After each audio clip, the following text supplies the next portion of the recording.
Detachment in the application of yoga for therapy purposes.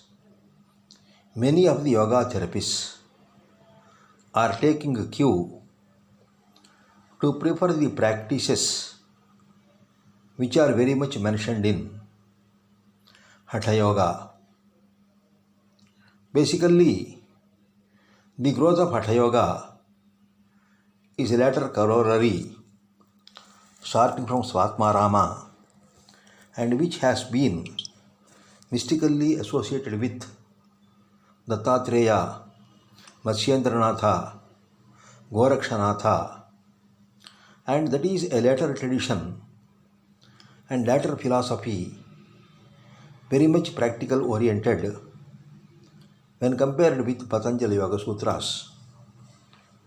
In such a situation, can we find out much of the affiliation of the practices of Patanjali which can be applicable directly to yoga therapeutic purposes as an intervention.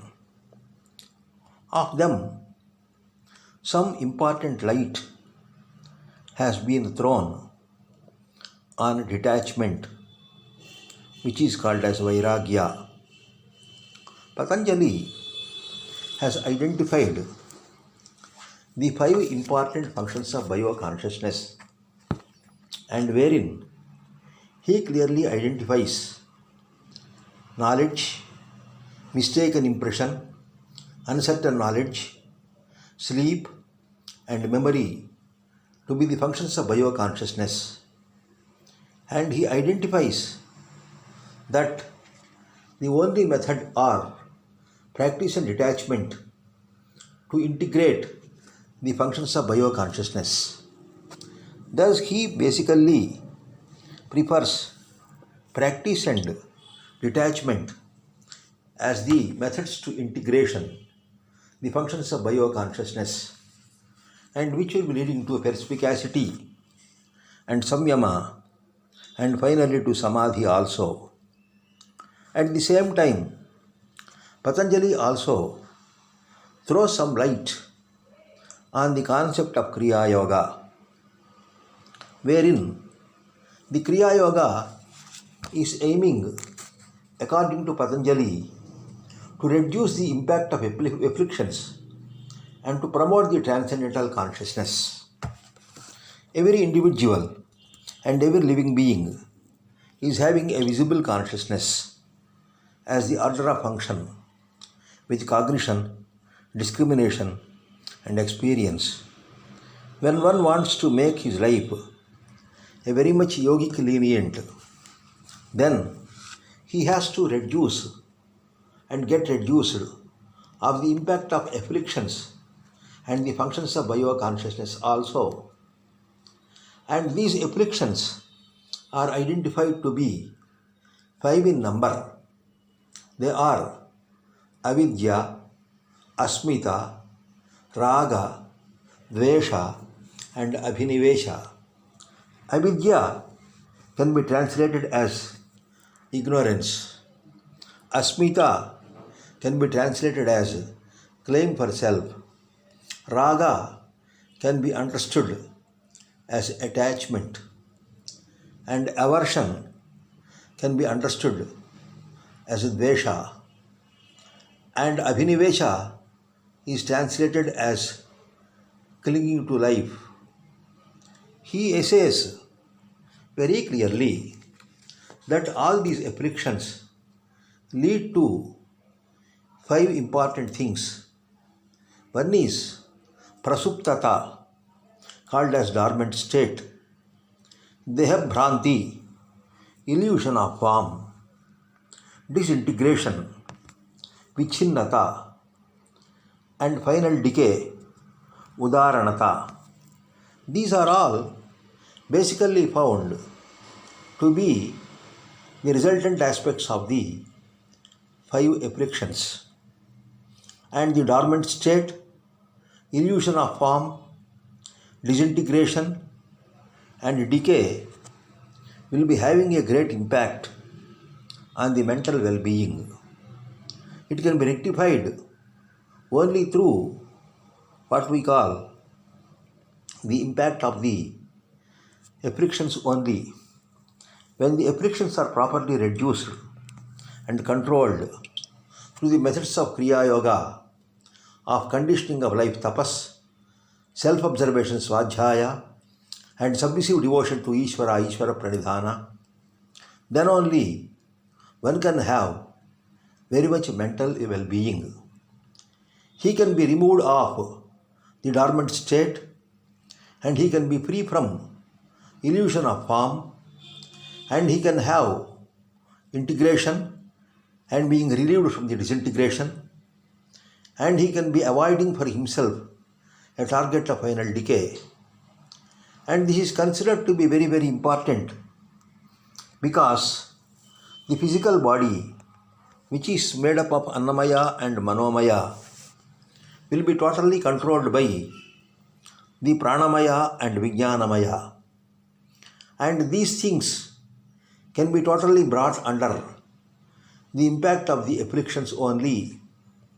And when the afflictions are reduced, the Vijnanamaya Kocha will be becoming more powerful, and it will be purifying the Manomaya Kosha and Pranamaya Kosha, and its effect can be seen on the Annamaya Kosha also.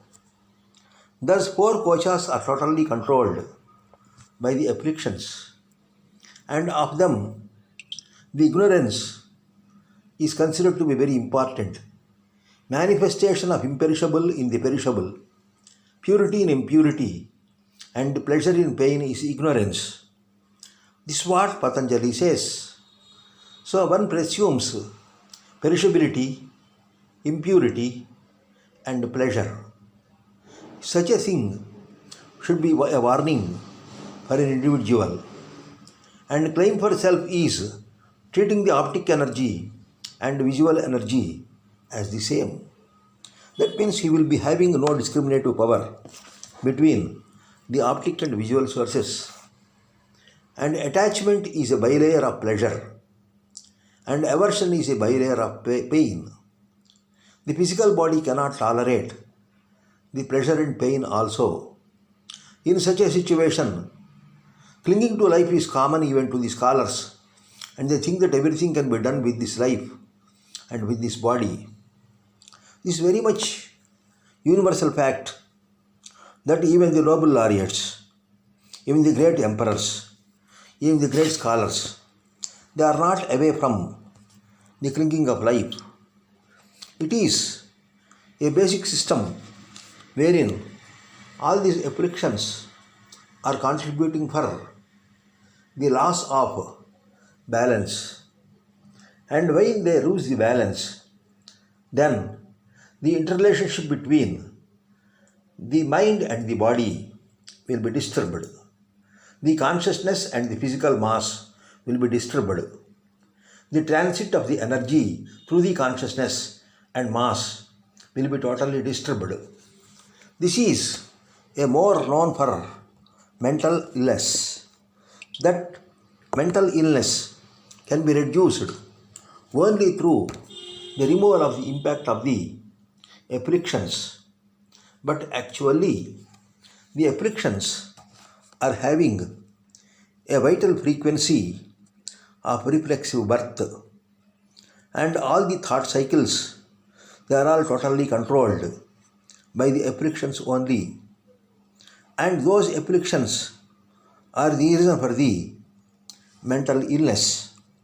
In such a situation, detachment is the only way for getting rid of the ill effects of the afflictions.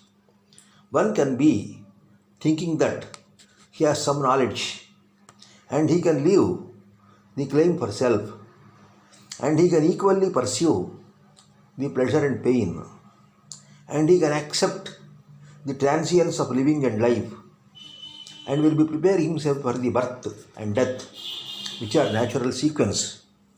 It can be done only through the detachment. The means for detachment are 2 important things. One is introspection and another is meditation.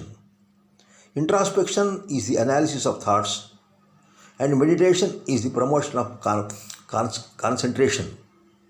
Both these things will be contributing for the mental well being through the removal of the afflictions. And that is why detachment plays a very vital role in yoga therapy, and it cannot be directly scaled as has been done with the asana or pranayama or mudra.